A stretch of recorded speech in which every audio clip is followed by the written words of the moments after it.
introduce now Antoine Coetzee, our CEO and co-founder, here on stage. Antoine will tell you about a topic that is impacting companies like Finapo a lot.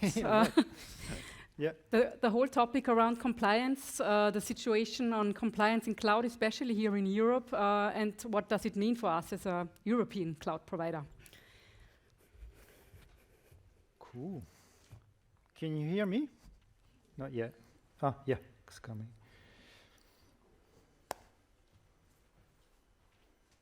Nope. No screen.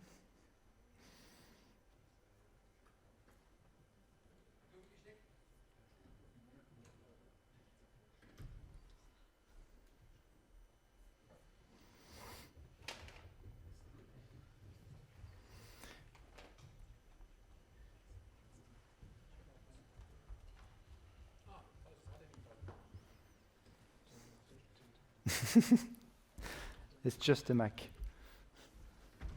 It's a Mac now. Yeah. This one? So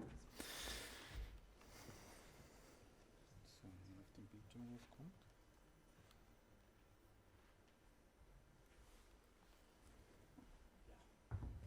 Yes.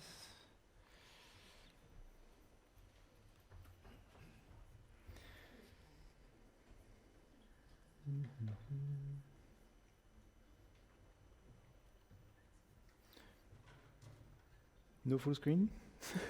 Come on. Yes. Yes. Good. Yeah, pretty excited because today I took the challenge not to do a tech presentation, not a roadmap presentation, but take the boring topic of talking to you about compliance security. But I mean, I want to do two promises to you.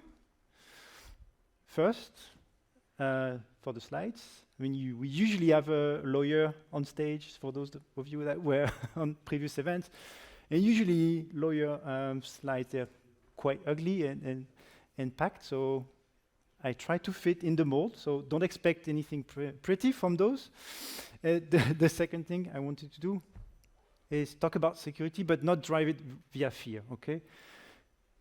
More about trying to see if there are opportunities in all this the compliance and what's the status of it. So I want to talk to you about today our journey so far, how we went about this compliance topic, certifications, etc. The current European status, it's a scene which is changing a lot, and a bit our hopes for a simpler future, and also topics that are connected to compliance in some way. But first, I mean, why compliance? Why do we need this? It's just essential for business. For us, for you, for partners, for anyone. I mean, it's a business essential today. It enables us to demonstrate how we do things. So it's empowering trust. And it's also one way, to be honest, to avoid those repetitive due diligence that you would get when you're providing a service. I remember in our early days, we were systematically asked a ton of questions. Are you doing this?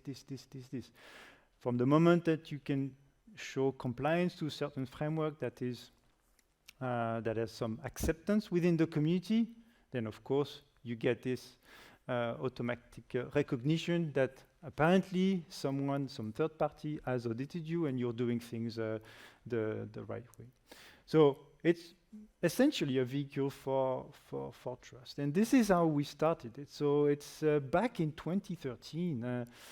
We had zero money for that back then. Exoscale was pretty much a startup. So our start was looking out there what was available.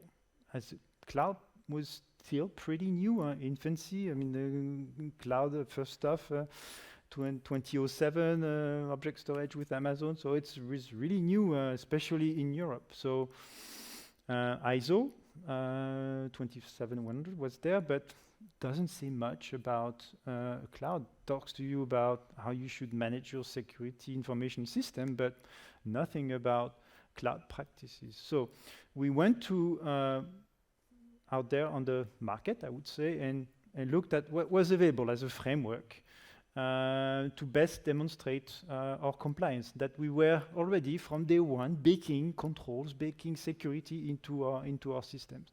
And what we found back then was the framework from the CSA, Cloud Security Alliance, which was one of the first to talk not just about one domain, but really encompass everything. So infrastructure as a service, platform as a service, software as a service. And back then it was already 100 controls that took everything from data center to how you would handle HR, how you would handle your disaster recovery, and all those concepts. Now I checked it because we still comply to this. It's now 190 controls, so it increased tremendously. But why we chose it is, I mean, two things. First, it was one of the first frameworks that introduced this model, still valid today, okay, which was a beautiful tool and is still used to explain to customers, okay, what are we providing to you as a service? What is it that you need to do still? Because that's part of your stack. So it was really a discussion base to do some evangelization. And it's,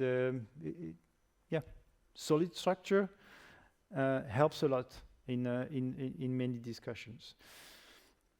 The one thing which was drastically different and why we chose this instead of anything else back then was the matrix. And it's literally called the matrix. It's called the CCM, it's called the Cloud Controls Matrix. It's one document that the CSA published very early on that basically listed all the controls, 100 and plus, now 190, and for each control, where you should do a background check for all the people accessing critical data infrastructure. Yeah, but that control has, in a nice, very long Excel, mappings to equivalent controls in other frameworks. Okay, so back then, where we were a startup, no money, we couldn't afford to pay an auditor and go through full ISO 27001 certification. And none of these certifications, most of them even more expensive than ISO. But by us doing our homework and self-assessment with this, we could demonstrate, at least when we were audited by an end customer, what do you want to check? You want to check this? What's your reference? Are you more towards the Americans? NIST, you're using NIST. Okay, what's the number you want to check? This maps to this control in our company. We can show you already what we're doing with this framework, how we're implementing security there. So it was a great asset, and for many years we used this as the base system. We were not using actually ISO 27701, but we used the CSA and the CCM as our base system, and then when we were audited by third party, now it's TÜV and Bureau Veritas, one of our two main auditors, we were using this and demonstrating, navigating our documentation system and our controls with the tool. So it helped us with a very small team to be compliant and eventually get the certificates. With time, CSA slowed down a bit. It's still maintained, but I think it has more bias now. There's a strong community in the US, not so much in Europe. We've seen some adoption, but it's not the most wide known. And something else happened is that we grew our customer presence, and we encountered some businesses that were in the health sector, some businesses that were in other verticals, and we had some mappings with the CCM, but not enough.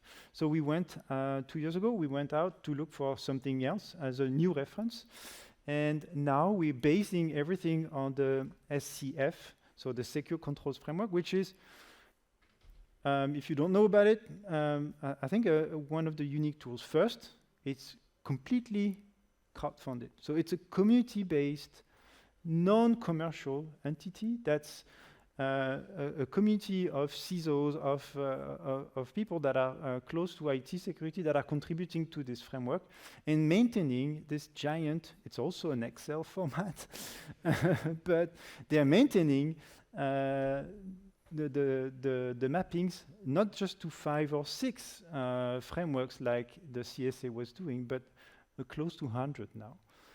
So Exoscale now, any business, any government that's coming at us and asking us question, oh, can you comply with this?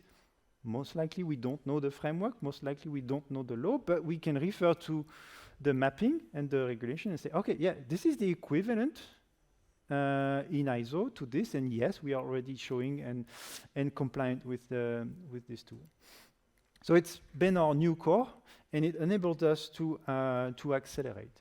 One of the things also that's nice with this, it's done by a few geeks. So not only you have the Excel now, but we have this nice logo that I think some of us like. So they publish on GitHub structured formats. So it's really nice so that we can build tools around it. So Guillaume in my team has a full system. And actually, this could be a SaaS product by itself that enables us to do those mappings and navigate the system around. But check it out if you wanna download that. It's really really helpful. So like I was saying, accelerate in the breadth of verticals that we need to be in. So that's not mine. I see also smiling because that's from his content. But we can now go in each vertical, banking, insurance, industries, electricity, and have the ability to demonstrate compliance to those frameworks, even if we haven't ever been audited by or paid for certification in those domains. The end result today is this map. You can find it on the exoscale.com/compliance, but I'm not here to do propaganda about how great we are. Just more about the fact. I mean, this list, I mean, we're ever expanding. This year, I mean, we're adding SOC 2, we're adding TSAX, so that's for automotive, we're adding HDS, that's for health, and more and more. How long are we going to carry on doing this? I mean, is this sustainable? Is this wanted? I mean, it's hundreds of thousands of euros to spend just to get those certifications, maintain them, and the team next to us. So sure, it's great. There's a whole industry of certification bodies living out of this, but I'm asked myself generally, is it sane? I mean, can customers navigate this? I think not. I mean, it's super boring.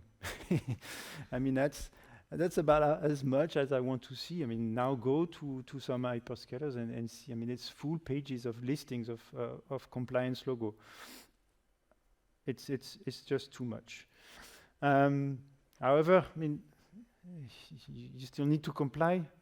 So to make things easier, we now have a compliance center in the portal, adored by CISOs left and right, because they can, instead of asking support a question, they can go and self-service find the proof and the documents, NDAs and whatnot about our compliance and the certifications for Exoscale.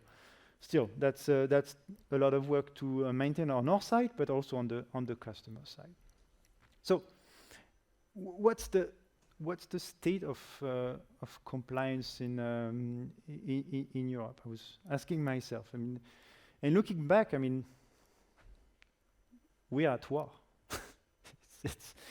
It's the jungle out there, and it's been, of course, we all remember GDPR, and it moved, and the awareness was brought up, but it started much before that.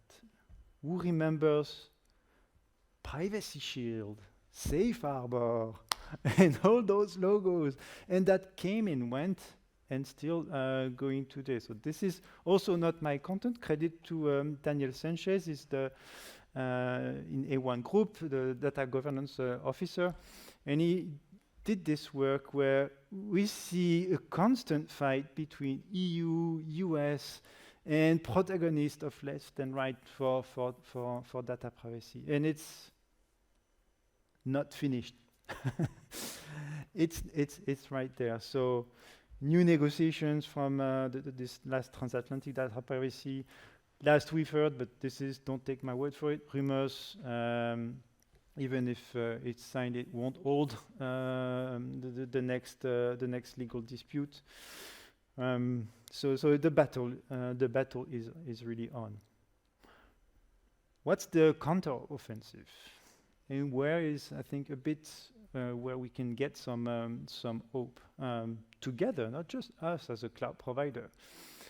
The European is pushing simultaneously three things, which I think will be game changer. First, something that didn't make too much noise, but which is called the Cyber Security Act, CSA for short.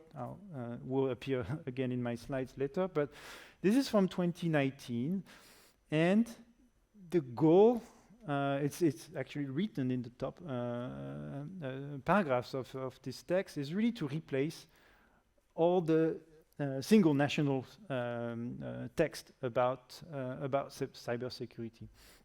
So think of it as more something that will unify if the local countries adopted of Europe the same understanding about what's cyber and criminality out there. Second thing, which when GDPR was out, there was already something that was also important in the IT security, which was the NIS directive. But it went completely shadowed by GDPR that took all the media attraction and all the attention. Because also the NIS directive, the first one, had some flaws back in 2016. What's new, and Matthias touched about it in the intro this morning, is NIS 2 got adopted, and that's going to be a game changer. The third thing that I want to put in the balance is a significant change in 2018 that the European Commission gave to ENISA. ENISA is the seat in Greece, I think. And it was the advisory part of the European Commission that was giving its opinion on cybersecurity matters.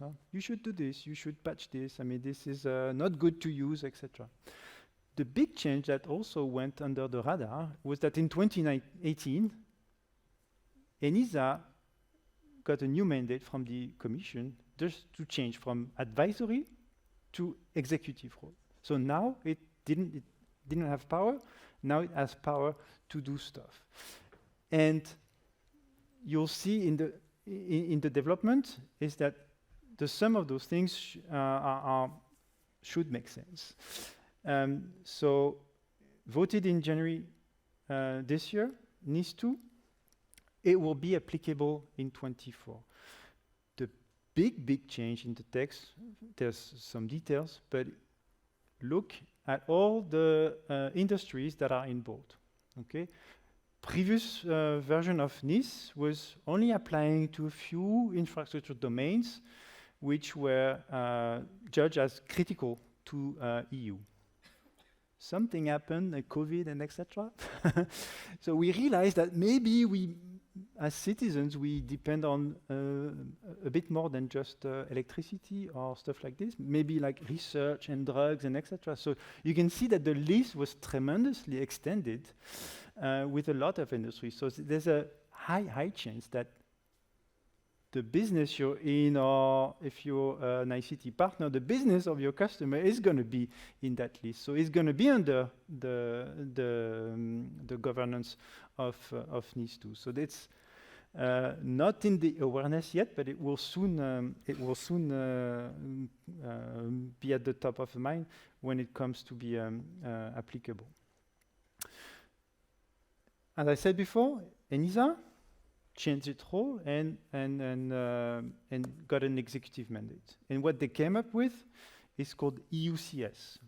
So EUCS is the European framework for cloud certification, which will kind of unite the three things.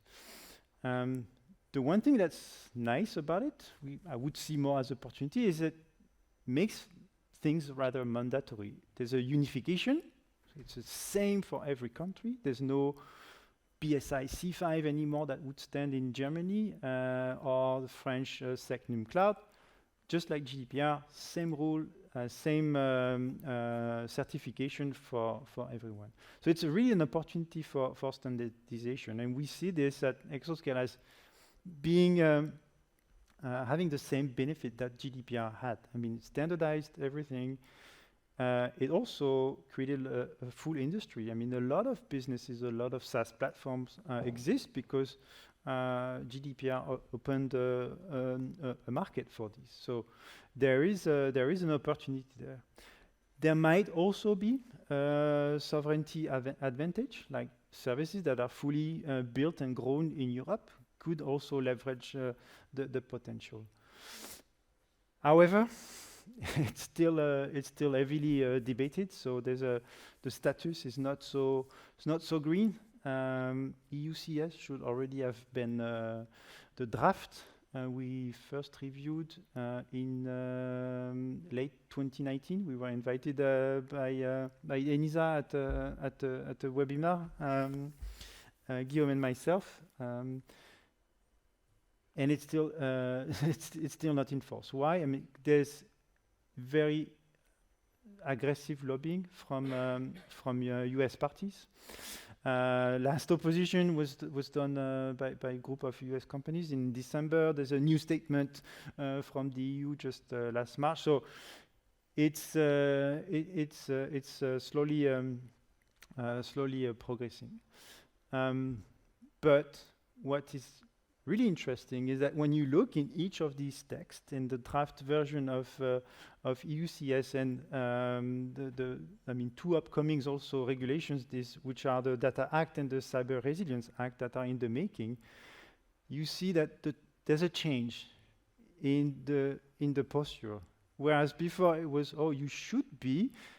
Now things are being mandatory. So businesses will have will need to do a number of things if you are working in the IT sector. So I think there will be more work for sure, but it's a great opportunity for all the sector.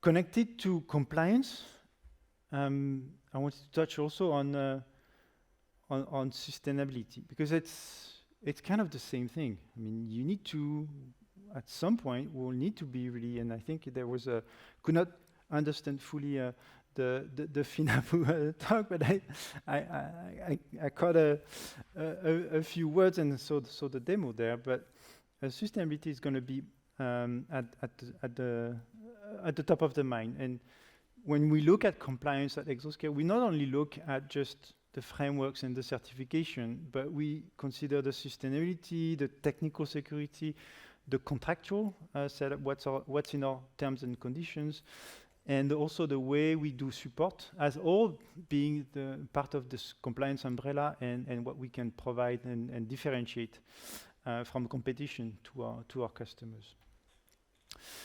So when we talk about sustainability, we talk about environmental impact, okay?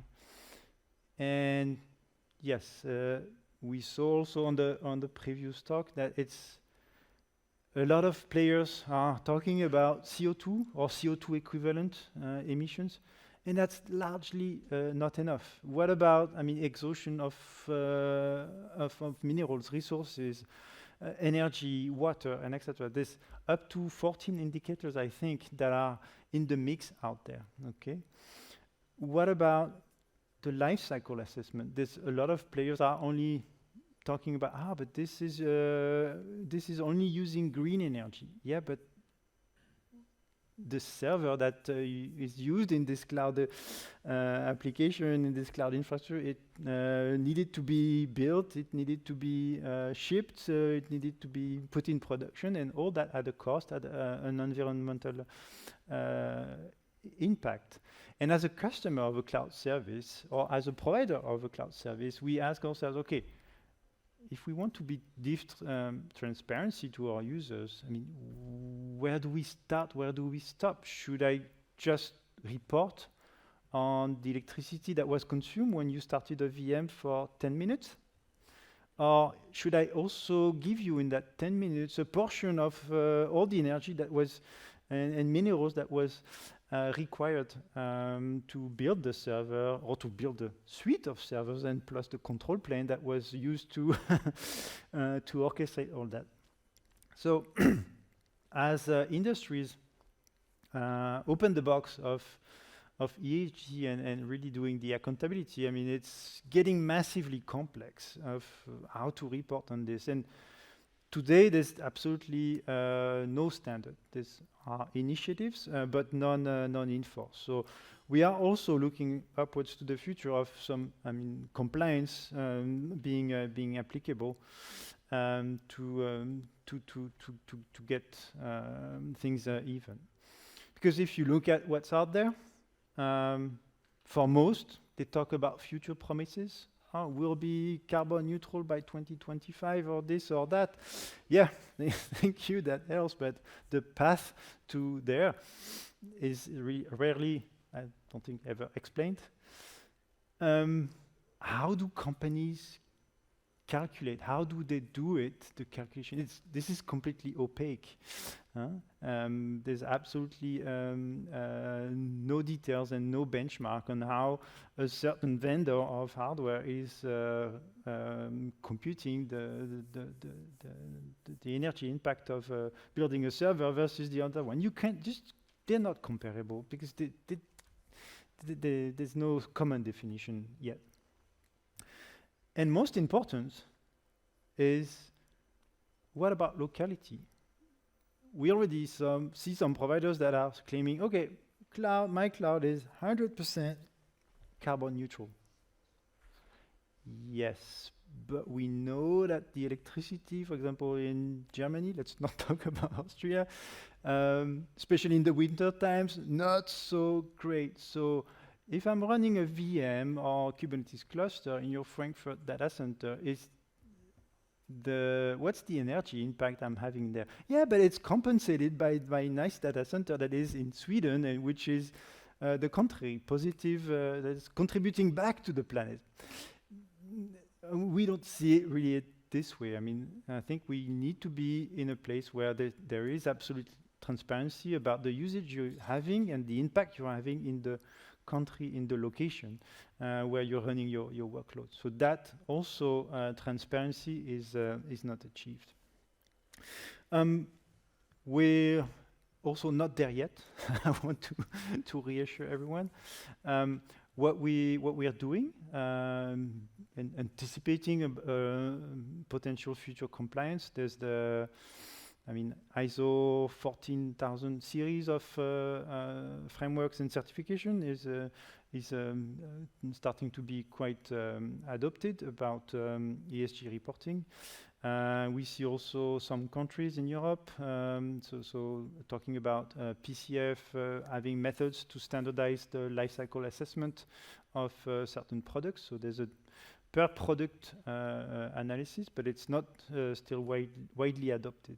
So we partnered with two companies to get on a mission to develop something where by end of this year, the idea would be, in addition to the bill we give to a customer, give also a usage report where we don't talk only about CO2, but we will give transparency about not the 14 indicators, because not all 14 indicators are relevant in cloud, but about water usage and etc. So 4 or 5 indicators about environmental impact next to all your resources, and also localized in where you use them. So that will be a first proof of concept we aim to finish by by end of this year. The final thoughts I want to leave you with on this state of compliance talk. I mean, it's a jungle out there. There's a lot of things. So when you're assessing a service or talking with partners, etc., I mean, just go beyond a certification framework or a logo. I mean, we're throwing those logos at our face on a daily basis. They don't mean much. Just have a look at the document that's just behind it. I know it's a bit more work, but we see how our clients behave. And most of the time, it's just we show them, and sales are happy because they just can show the page about compliance, and they see the logos and they move around. But very few people go the next step and check. Okay, what have they certified against? What's really the scope that has been addressed and audited? So, and is this scope aligned with your business requirements? Because a company can very well be certified for a part of their business, but not actually the product that you're buying. So check this. It's really important. That using a service which is compliant does not prevent you to do it for your own business. It's usually complementary. You need to combine the things. I mean, you don't inherit the certification of a third party. But there's hope along the way, because standardization, if EUCS is adopted, I think will give really a fresh look on the European landscape and ease the work of all CISOs or data privacy officers out there. And also providers, whether we are in the infrastructure business like Exoscale or providing SaaS, as many of you are doing.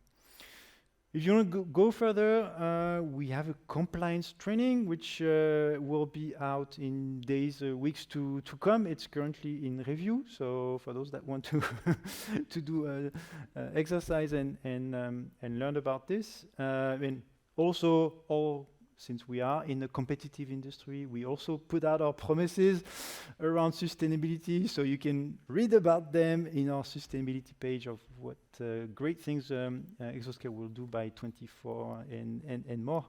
It's all there. Thank you.